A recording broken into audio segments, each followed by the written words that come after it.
I'm genuinely shocked by how much Undone has flown under people's radar.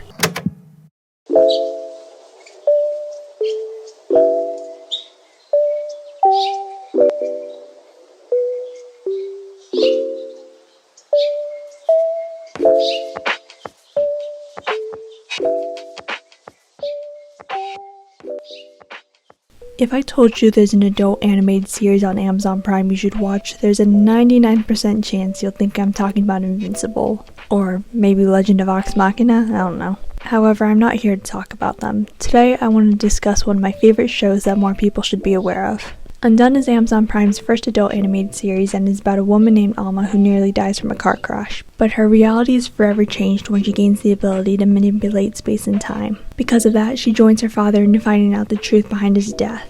Or does she? Does she have schizophrenia, or is she really capable? It's part comedy, part psychological drama, and part murder mystery. I would describe Undone as a tamer version of Satoshi Kon's Perfect Blue.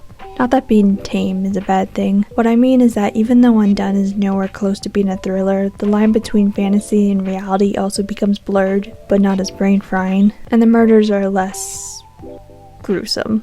They also feature a female protagonist who makes you kinda sorta seriously question their sanity. Anyway, since season 2 is being released on April 29th, what better time to do a spoiler-free, persuasive essay thing?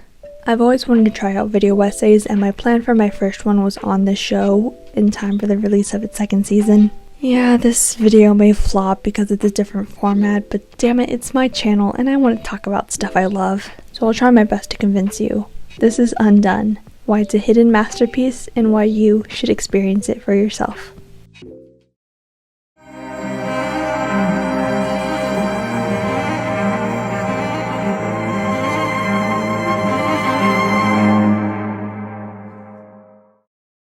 The first thing I want to discuss are the main production team and company behind the making of the show. It starts with the Tornante Company, which was founded by... Michael Eisner. Wait, seriously? Yep. It was after he left Disney. Oh. Tornante's biggest hit is a little show called BoJack Horseman. Undone was created by Raphael Bob Waksberg, also the creator of BoJack, and Kate Purdy, who is also the producer, as well as writer, on some of the show's most acclaimed episodes, such as Best Thing That Ever Happened, The Old Sugarman Place, Downward Ending, and Time's Arrow. Kate's episodes usually heavily revolve around themes of mental health since they come from a place of personal experience, as well as being more abstract with its visuals, which was why Raphael asked her if she wanted to help create a new show where the episodes consisted of almost nothing but this. It was actually Downward Ending specifically that sparked the idea for Undone, since the episode is about Bojack tripping out on drugs and experiencing what could have been with an old flame of his. Both series have mental health in the forefront, follow a jaded main character bored by the monotony of life, and have a cast of characters that, well, let's just say aren't exactly saints. Broken people break people. One of them is even out here gaslighting, gatekeeping, and male wifing. However, don't go into this show expecting character actress Margot Martindale's or word avalanches. They're both dramedies, sure, but have very different tones when it comes to their humor. BoJack can range anywhere from animal puns to abstract hijinks, while Undone is more dry with its dialogue and depends on how the actor delivers it. But this one here is a real beaut. Fine form. What the f was that? Oh, yeah, and both shows are produced by another company who have the greatest logo I have ever witnessed. Boxer versus Raptor. Just might give Cinderella's castle a run for its money.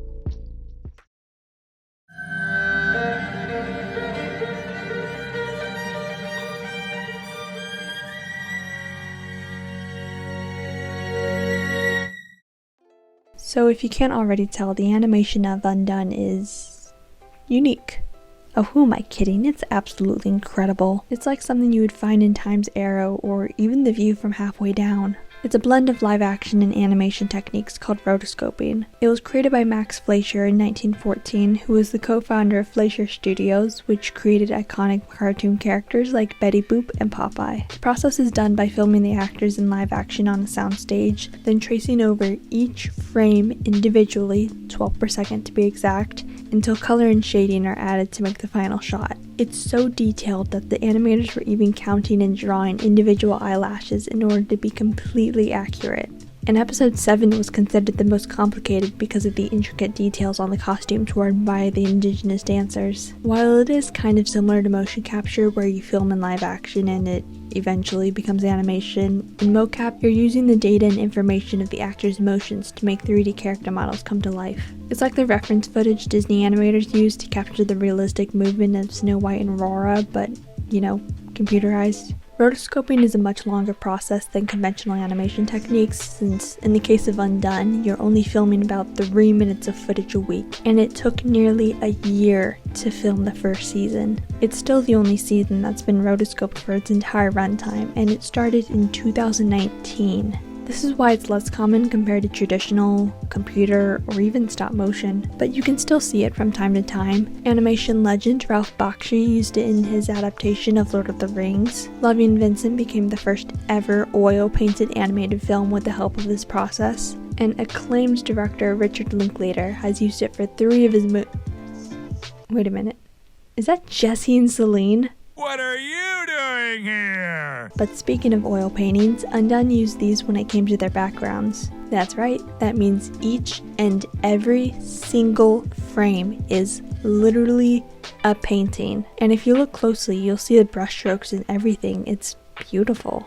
They were done by classically trained painters who created around 1,600 of them. Hisko Hielsen, the director and production designer of the series, was the one who suggested to Raphael and Kate that the show be done in this medium. It was originally going to be completed all in live action, upon realizing that all of these fantastical and trippy elements would stick out if they were done in CGI, that they wouldn't look of this world. He also believed it was a better alternative to traditional animation since the characters could emote more realistically. That's when the decision was made to make everything animated. Something that could stretch reality but also stay in theme with the grounded tone of the show, which I believe was the absolute perfect idea. Live action is such a restrictive medium, and it's ridiculous to think that a shot like this, or this, or this would work better in live action, let alone at all. There are occasional shots that can look off, but it's still an incredible feat. Oh, and by the way, I'm going to try my best to not show all trippy sequences in this video. They're all amazing, and I want to put them in because of that, but you should be at least a little surprised if, nay, when you watch it yourself.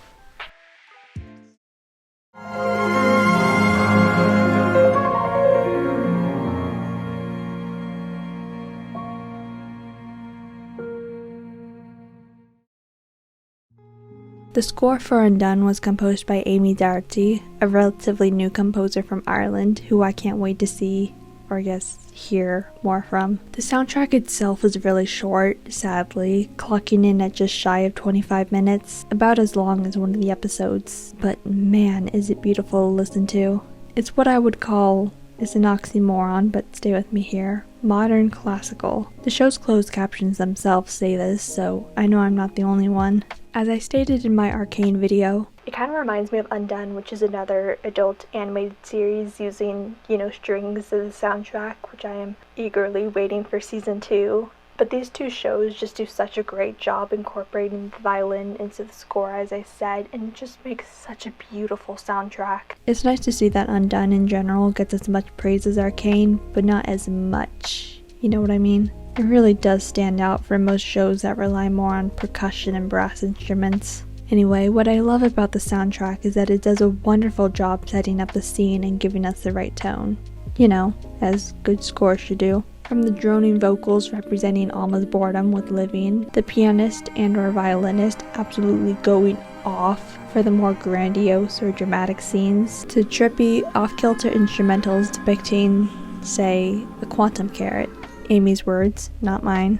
My personal favorite tracks are Why I Caused the Accidents, The Life You Were Living, A Life Without Limitations, and Midnight Research. I have no idea whether or not Amie is returning to score season 2, but yeah, I sure hope she does. Listening to the soundtrack of a show or movie really helps me appreciate the work more than I did before, and when it comes to Undone, it was no different.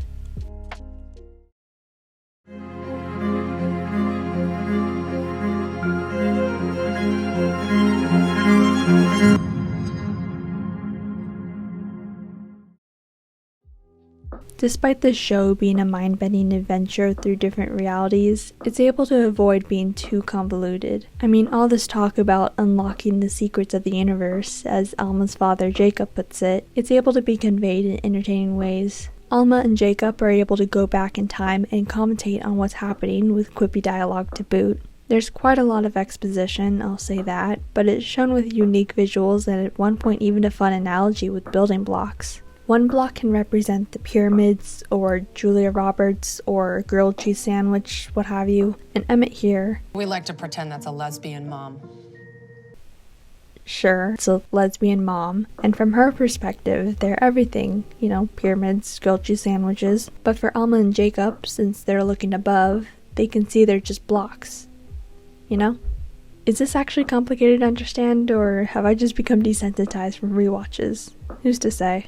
But the series also has some pretty clever use of foreshadowing. We see a flashback of Jacob and young Alma dressed as Dorothy from Wizard of Oz on a Halloween night, the night he dies, as Jacob criticizes Dorothy's motivations in the story. She's living a normal life in sepia-toned Kansas, but when she has the opportunity to have an exciting one in Technicolor Oz, she just wants to go home. Which leads to Jacob asking Alma this question. If you had a chance to do something amazing, would you just want everything to return to normal? Alma doesn't give an answer, but she eventually does when Jacob offers her the exact proposition 20 some odd years later when he tries to recruit her. There's another instance later in this season when Alma and Sam go back to Jacob's laboratory in order to investigate and look for evidence. Sam asks Alma what it's like to be back at the laboratory, and she replies with that it's something out of a dream. Now, I can't say what this is foreshadowing since it's revealed in the final episode, and again, I'm trying to get you to watch the show and not spoil it for you, so you're gonna have to find out for yourself.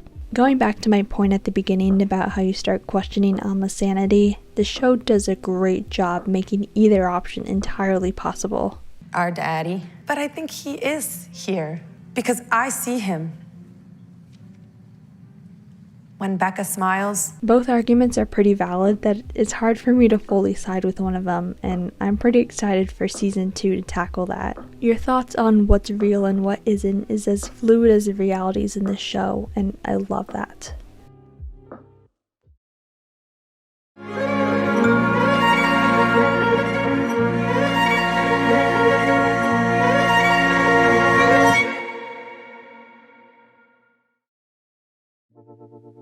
You can't have a good show without good actors, but thankfully, Undone delivers. Seeing how the filming is very bare bones when it comes to set design, since said set is going to be added in post, it's astonishing how the actors were able to work with what they were given. Alma hanging out in a bar with her sister is just as convincing as her floating around in the cosmos. Speaking of Alma, let's talk about Rosa Salazar. She was the highlight of the series and is the reason why I watched this show in the first place. Undone came out the same year as Alita Battle Angel, which I'm personally a big fan of. So when I first heard about the show, I was like, ooh, Rosa Salazar's gonna be in a new series?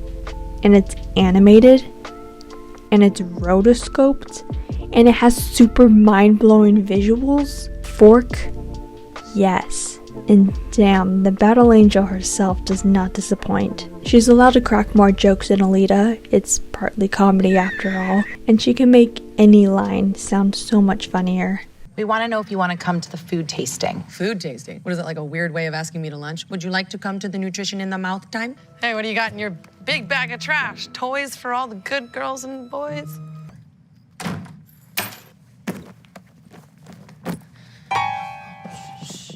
Your mind is nothing. Thanks, Daddy. Even her monologue about her day-to-day life is intriguing. Like sometimes she'll be in the store and she'll be looking at 2 different cans of beans and she'll think, these beans are better. No, these beans are better. And then she'll think that's the most boring thought anyone's ever had. Despite playing a cynical character, she brings so much charisma that it's entertaining regardless. There's this one scene in particular where she has a conversation with one of the indigenous dancers I mentioned earlier. The dance is called La Antigua, the old one, and Alma states how she felt drawn to it despite not being familiar with it. The dancer then explains, It's for the ancestors. The copal, the smoke, calls them in, and the dance honors them. All of our dances connect us to each other. Even though you don't know the dance, you know the dance.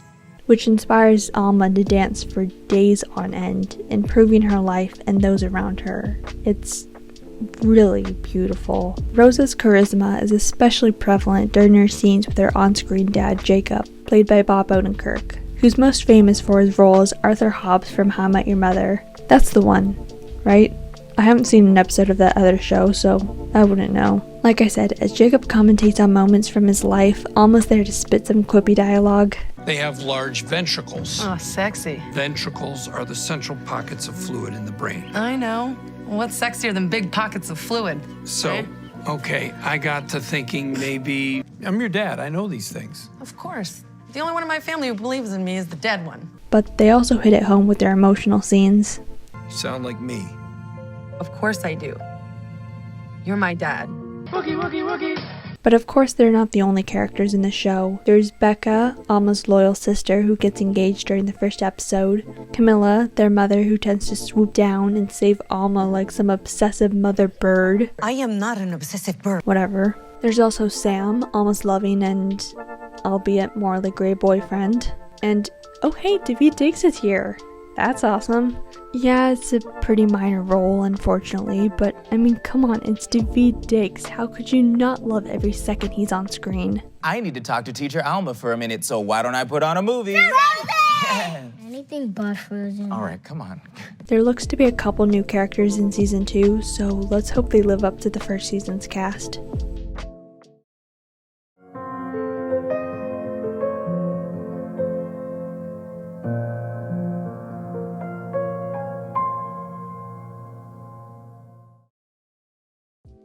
I hope I convinced you to watch this incredible show. Maybe you even stopped halfway through to start it or to put it on your watch list. Oh, and did I forget to mention the fact that there's 8 20-ish minute long episodes, so it takes about 3 hours to binge. It'll probably double when season 2 comes out, but you can finish the first season in one afternoon. That's shorter than Titanic, The 10 Commandments, and The Batman. Okay, the last one's not entirely true, but you get it. I love being able to take a break from mainstream animation for a moment and find something that absolutely blows me away like Undone. It's not like something unique with its animation and storytelling comes along every day. But the downside to this is that because it's not mainstream, it doesn't get the attention it deserves. Maybe something will change. The more people talk about it, the more Amazon will be willing to invest in more seasons and maybe even projects similar to this. Like I said during the intro, I want to start making more video essays and I have quite a few ideas. Hopefully this is just the beginning, but I don't know how well this video is going to perform because of this, so please comment, like, subscribe, and share to get more people interested. Now that we're in the age of animation becoming more experimental, partly thanks to Spider-Verse popularizing it, who knows what Undone can lead to. She's awake.